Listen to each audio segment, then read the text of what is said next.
My mom said, "Cheap gift, you're so selfish." You heard that right. That's exactly what she said, out loud, right after I placed her birthday present on the table at her 50th birthday party, in front of relatives who were already watching me like I was a mistake that kept showing up in family photos. And in that moment, I finally understood exactly where I stood in my family. If you want to know how a single handbag could crack everything open, stay with me. Because sometimes what hurts the most isn't the gift being dismissed. It's how you're belittled for offering it with your whole heart. Hello, everyone. My name is Brianna Hall. I'm 32 years old, and I work as the sales director at a tech company in California. I live with my grandmother, Sharon, in an apartment on the city's west side. I bought this place myself after years of relentless work, long nights, skipped vacations, and the kind of exhaustion that sits in your bones even on your days off. When I was younger, I lived in the suburbs with my parents, my little sister, and Sharon. My sister's name is Lily. She's 6 years younger than me, and she grew up believing the world would open for her just because she smiled at it. She's beautiful. My family never let her forget that. They treated her like potential, like a promise. Me? I was the practice child, the one who was expected to understand, adjust, forgive, and stay quiet. I used to believe if I tried hard enough, my parents would see me, that someday I'd become someone they could be proud of. As a kid, I thought my life would be simple, like other families, with birthday cakes and warm arms and parents who asked how your day was. But life didn't throw me lemons.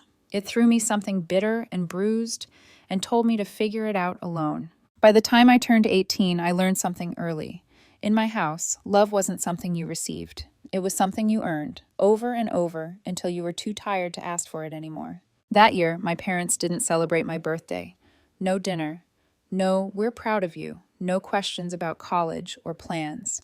My father said one thing, clear and unforgettable. Go live on your own. We don't live for our kids. Don't bother us anymore. 1 week later, I packed a bag and walked out the front door. No one stopped me. No one said goodbye. Lily stood on the stairs, watching like it was a show she didn't understand. The only person who reached for me was Sharon. People later found out I'd been pushed out, and that's when Sharon quietly started sending me a few $100s each month from her pension. She'd always say the same thing. Take it, don't argue, just make sure you're eating. She didn't understand my career path. She didn't know what a sales pipeline was or why I stayed up rehearsing presentations like my life depended on it. But she always told me, keep learning, keep trying, I'm here. So I survived. I worked 2 jobs. During the day, I did whatever I could, warehouse shifts, office errands, anything that paid. At night, I waited tables at a restaurant near campus. Weekends, more work, anything paid by the hour. Years later, I graduated, got hired, and clawed my way up. When I finally earned my first big promotion, sales director, it felt like I could finally breathe. Not because the title mattered, but because it meant I had proof. I wasn't what my family treated me like. I wasn't useless. I wasn't disposable. I saved enough for a down payment on a small apartment. It wasn't fancy, no doorman, no marble lobby, just an older building with good light and quiet corners that felt like peace. The first person I took to see it was Sharon. She stepped inside, looked around, nodded once, and said, spacious, clean, just enough for someone starting over. She came by every few weeks after that, cooked my favorite meals, helped clean when I was too exhausted to stand, never asked for anything. She just wanted to know I was okay. And maybe that's why I still had one weak spot my parents could reach through. Because a few weeks after I moved into my apartment, my parents suddenly showed up on a weekend. They brought a cake, a bottle of wine, smiles that looked rehearsed. My mother, Stephanie, hugged me like she remembered how. My father, Richard, patted my shoulder like he was proud. We came to celebrate you, my mom said, voice soft as if we hadn't spent years living like strangers. Then she set her wine glass down and looked at me with a strange gentleness. We did what we did back then so you'd grow up, she said. That's how you got here. My dad nodded. I'm proud of you. I stood there frozen, not because I was moved, but because a part of me wanted to believe them. For a few minutes, I let myself pretend time had changed them. Then the mask slipped. A few weeks later, they came back. No cake, no wine, just hardship stories. Debt, illness, broken cars, utility bills. At first, it was a few hundred, then a few thousand. Then it became routine. And Lily? Every time she came by, her eyes wandered over my apartment like she was mentally shopping. She'd look at the art, the speakers, the furniture, then sit down, cross her legs, and say something soft but sharp.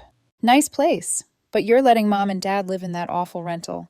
Guess living on your own made you forget where you came from. On the outside, I stayed quiet.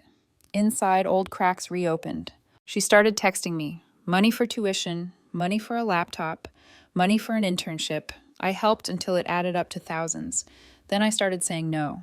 That's when their kindness died. No more check-ins, no more warm messages, just distance, passive-aggressive comments, and looks that said, "We raised you, you owe us." That's when I realized the truth. They didn't come back because they were proud of me. They came back because they saw me as a walking bank account. So when my mom texted me the day before her 50th birthday with an invitation, it was exactly what you'd expect from her. 7 p.m., same restaurant. Don't be late. I turned off my phone and set it down like I hadn't seen it. In my mind, one thought echoed, I'm not going. But late that afternoon, Sharon messaged me. And the moment I opened it, my eyes locked on one line. I think they've changed a lot. I also want to see you. Please come for me. I sat quietly in the living room after that. Then I looked up at the old photo on my wall, the one taken the day I moved into this apartment. Sharon's hand was on my shoulder in the picture, like she was anchoring me to the moment I finally became my own person. That's why I went. Not to make peace, not to smooth anything over. I went to find out, once and for all, who I was to them. That night, I prepared a gift, a handbag from a local brand. Simple, clean, thoughtful. I wrapped it carefully. What they didn't know was that inside that bag was $5,000 in cash. And an old photograph yellowed at the edges. In the photo, my mother was holding me as a newborn. Her face was softer back then, tender, like she knew how to love me once. I kept that photo for years, like a quiet reminder that she used to hold me. The next day, the party was at a small restaurant, same place our family used for every important occasion. When I walked in, the table was almost full. People turned to look at me. Some nodded politely. Others glanced and looked away like I didn't belong. I placed the handbag on the table in front of my mother. And for 1 second, I let myself imagine she'd open it. Maybe she'd see the photo. Maybe something in her would crack the way mine did. But instead, her eyes landed on the bag, and her mouth twisted into a smirk. Then she said it, flat, emotionless, loud enough for everyone. "Cheap, you're so selfish." The words hit like a slap. Before I could even breathe through it, she shoved the bag aside. It fell to the floor and rolled gently to the foot of a chair like trash someone couldn't be bothered to step over. My ears rang, my chest tightened. The room blurred around me. Then my father's voice cut in from the far end of the table, cold and steady. "All you do is embarrass her." A relative snorted. Someone muttered, "Grown woman still doesn't know how to please her mother." Lily tilted her head and looked me up and down with that familiar sarcasm. "A director would know how to give a decent gift," she said. "Who would have thought it'd be some cheap handbag?" And then my mother turned, like I wasn't even there, and placed a hand on Lily's shoulder, smiling bright for the audience. "She takes after me," my mother said proudly. "Beautiful and charming. She's going to be famous someday. I'm sure of it."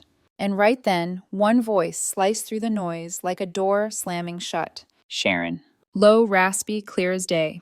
Enough. The table froze. Sharon's eyes didn't move from my mother. "You should be grateful she even came. The gift doesn't matter. Don't take it too far, Stephanie." My mother stiffened, wine glass frozen in her hand.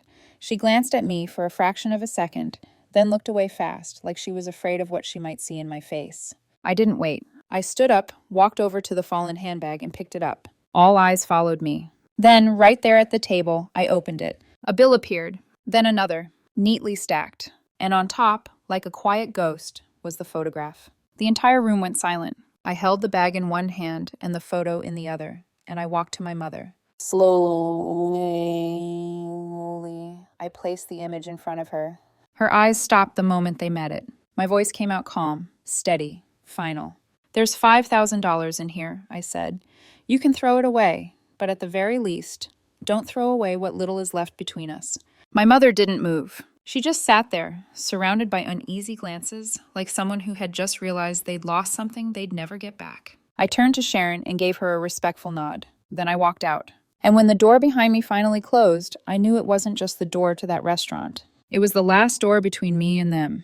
That night, I drove home with my chest burning, every laugh and insult echoing like thorns. I wanted to block them all. Number, email, social media, everything. But then Sharon called. Her voice trembled gently, like she was holding something fragile. I know you're hurt, she said, but I'm old now. I don't want to see the family fall apart. If you can, don't stay angry with them. Do it for me. I didn't answer right away. Not because I was angry at her, because I didn't know how to explain that I wasn't angry anymore. I was empty. That night, I couldn't sleep. I lay in the dark, listening to the ticking clock, her words echoing against the walls I was trying to build inside my chest. And without warning, the memory of being kicked out at 18 came rushing back, sharp and vivid like a wound that never really healed. Because some families don't break in one dramatic moment. They break slowly. And then one day, you realize you've been holding the pieces alone the whole time. That night, memories kept crashing into me like waves I couldn't outrun. I remembered being 18, standing in my childhood bedroom with a half-packed bag, my hands shaking as I folded clothes that still smelled like the house I was no longer welcome in. My parents didn't ask where I was going. They didn't ask if I had money. They didn't ask if I was scared.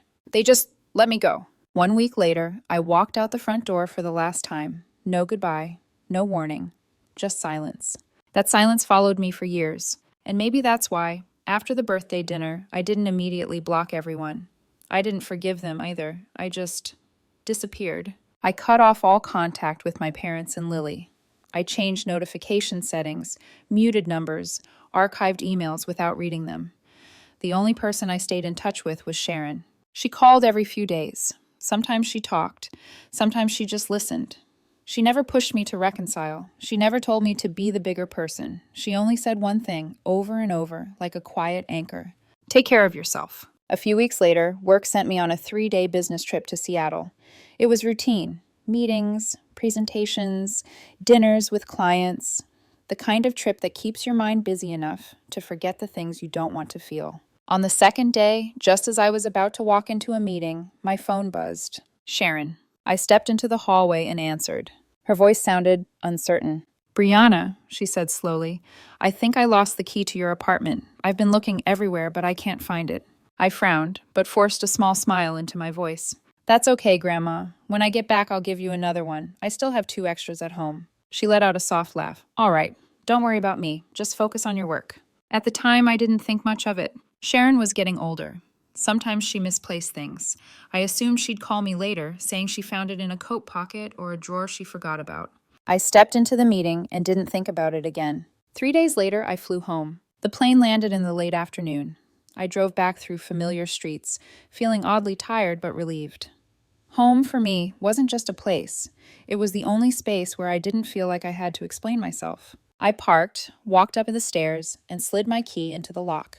The door opened, and I froze. My father was sitting at my dining table, calmly sipping coffee like he owned the place. My mother was vacuuming under the sofa, moving furniture around without hesitation. And Lily, my sister, was stretched out on my couch, headphones in, legs crossed, tapping her bright red nails to the beat of whatever song she was listening to. For a few seconds, my brain refused to catch up with what my eyes were seeing. Then my voice came out, loud, sharp, shaking.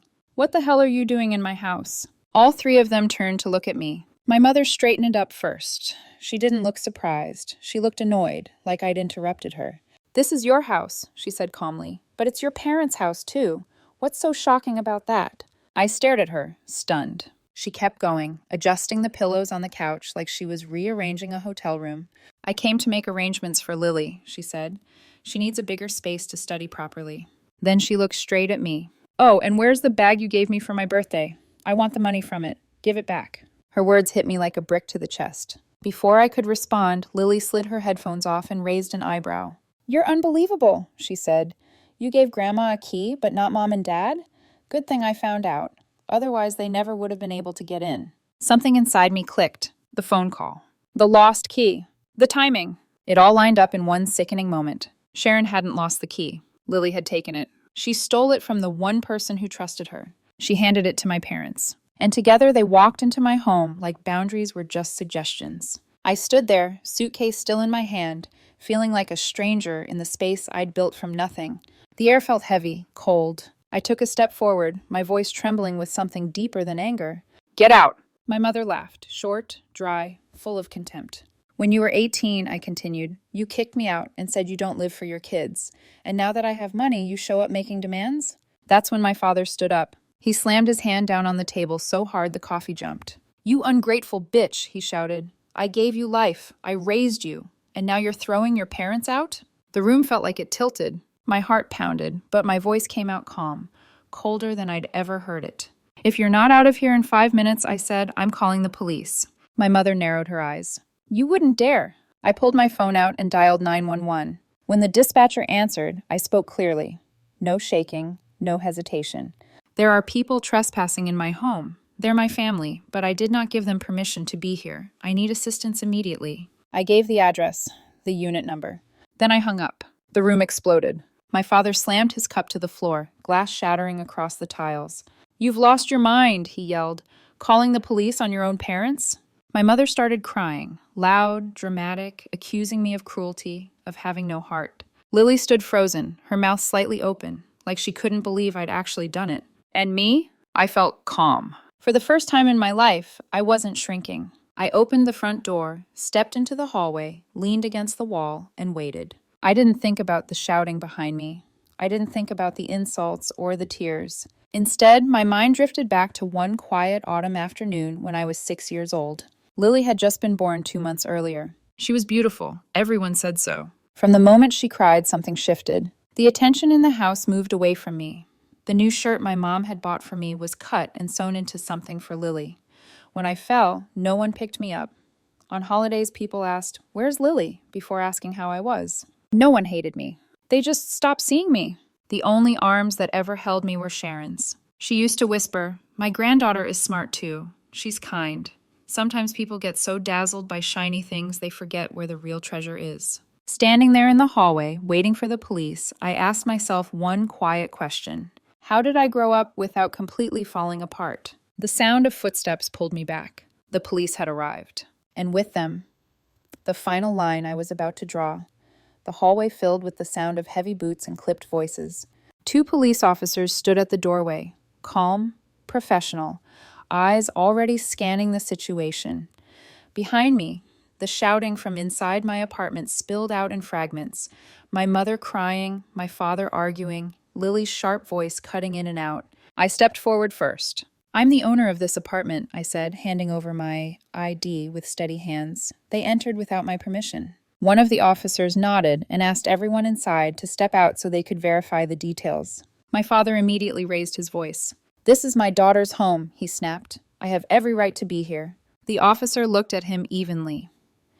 "Sir, this property is under your daughter's name. No one has the right to be here without her consent, even family." My mother's face twisted. "We're her parents. We raised her."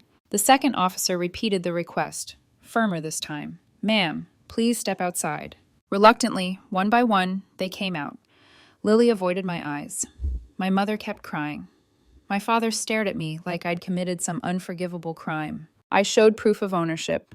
The officers reviewed it, exchanged a look, then turned back to my parents. "This is a legal matter," one of them said. "Ms. Hall has the right to ask you to leave." When they asked me if I wanted to proceed with formal action, documentation, no contact boundaries, I nodded. Not out of revenge, out of survival. Because I knew something then that I hadn't understood before. Without a legal line, there would never be a real one. As they were escorted away, my mother tried one last time. She reached toward me, tears streaking her face. "How can you do this to us?" she cried. "We're your family." I didn't answer. I didn't need to. When the door finally closed and the hallway fell quiet, my legs gave out. I sat on the floor, back against the wall, breathing like I'd just run miles. A few minutes later, my phone rang. "Sharon." I answered immediately. Her voice cracked the moment she spoke. "Brianna, I'm so sorry. I didn't know Lily took the key. I never would have—" "It's not your fault," I said quickly. "None of this is." She was silent for a moment, then whispered, "I didn't think they'd do something so awful." "I know," I replied, and I meant it. That night I didn't feel angry. I felt finished. Like a door had finally closed on something I'd been holding open my entire life. The next morning, as I sat at my kitchen table with untouched coffee, my phone buzzed again. This time it wasn't Sharon. It was a message from an old high school friend who still lived near my parents. "Brianna, you need to see this." Attached was a screenshot. It was a public post, shared by Lily. A photo from when I was 15, our family at the dinner table, frozen in a moment that looked warm if you didn't know the truth. Below it were paragraphs accusing me by name, calling me the rich daughter who turned her back on her parents. claiming I valued money more than blood, saying I'd heartlessly kicked them out after everything they'd done for me. I didn't read the comments. I didn't need to. I already knew what they'd say. I saved the screenshot, closed the app, and made one phone call. To a lawyer. Because this time, I wasn't going to stay silent. And I wasn't going to let them rewrite my life again. I didn't cry after reading Lily's post. That surprised me. A few years ago, something like that would have shattered me. Seeing my own sister twist the story, watching strangers judge a version of me that wasn't real. But this time, I felt something colder and clearer settle into place. Resolve. I forwarded the screenshots to Coleman, the legal counsel who handled matters for my company, and occasionally took on private cases. I didn't add commentary. I didn't vent. I just sent facts, timestamps, the post link, proof of ownership, the police report from the night before. His reply came less than 10 minutes later. I'll take care of it immediately. By noon the next day, Lily received a formal legal notice demanding the post be removed within 24 hours for defamation and invasion of privacy. The language was firm, unemotional, impossible to spin. That evening, the post disappeared. In its place was a short, lifeless correction. No apology, no accountability, just enough to show she understood something important for the first time in her life. Words have consequences. I closed the app and felt lighter. Not victorious, not relieved. Just done. A month later, after the paperwork was finalized, I moved. I chose a high-end apartment complex on the west side of the city. Secure entry, cameras, staff who didn't let anyone in without confirmation. The unit was brighter, quieter, and most importantly, empty of old memories. The first call I made after unpacking was to Sharon. "Grandma," I said, steady and clear, "would you like to come live with me?" She hesitated at first. She always did. She worried that if she left my parents' house, they'd use it as an excuse to stir up more trouble. She didn't want to be the reason I was hurt again. This time I didn't let her carry that burden. "They won't stop whether you're there or not," I told her, "and I don't want you stuck somewhere you're not at peace." There was silence on the line, longer than usual. Then she said softly, "All right, let me get my things together." When Sharon moved in, my apartment stopped feeling like a place I slept and started feeling like a home. The kitchen light was on when I got back from work. Someone asked if I'd eaten yet. Someone cared. Around that time, I met Logan. He didn't ask about my parents. He didn't push me to forgive. He listened when I shared and stayed quiet when I didn't. Sharon adored him immediately. Once, after he left, she smiled and said, "He sees people with his heart." Almost a year later, Logan and I decided to get married. We kept it simple. Small venue, warm afternoon, promises that didn't need an audience. But when it came time to finalize the guest list, my fingers hovered over 3 names I hadn't written in years. My mother, my father, my sister. That night at dinner, Sharon set down her fork and looked at me gently. "Do you want to invite your family?" The question tightened something in my chest. Not because she asked, but because she knew exactly what I was thinking. "Do you think I should?" I asked quietly. She held my gaze for a long moment.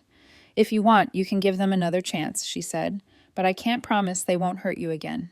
The next morning, I sent the final guest list. Their names weren't on it, not because I hated them, but because I finally understood something I wish I'd learned sooner. Peace is not something you owe people who refuse to respect you. And the happiest day of my life didn't need to be another test of how much pain I could endure. Some families are born, others are chosen, and this time I chose myself. A week before the wedding, I stood alone in the apartment, watching late afternoon sunlight stretch across the living room floor. The space felt different now. Not just newer, not just safer. It felt settled. Sharon was in the kitchen, humming softly as she rinsed fruit at the sink. The sound was gentle, almost ordinary, but to me, it was everything. For most of my life, I had come home to silence, to rooms that felt temporary, to the quiet understanding that no one was waiting for me. Now someone always was. I walked over and leaned against the doorway. "You don't have to cook so much," I said lightly. She smiled without turning around. "I know, but I want to." That was Sharon. She never forced her care on anyone. She just gave it, steadily, without conditions. That night, Logan came by after work. He loosened his tie the moment he stepped inside, kissed my cheek, and greeted Sharon like he'd done it 1,000 times before. Dinner was simple. Laughter was easy. At one point, Logan reached for my hand across the table, his thumb brushing my knuckles. It was such a small gesture, but it grounded me. Reminded me that this calm, this warmth, was real. Later, after Logan left, Sharon and I sat by the window. The city lights blinked on one by one below us. You did the right thing, she said quietly. I know, I replied, and for the first time there was no doubt in my voice. The wedding day arrived on a warm, quiet afternoon. No drama, no surprise guests, no whispered tension. Just a small group of people who had shown up for me, not because they were obligated to, but because they wanted to. As I stood there, holding Logan's hands, I realized something that made my chest ache in the best way. I wasn't bracing for impact. I wasn't waiting for someone to ruin the moment. I was fully present. When we exchanged vows, I didn't think about my parents.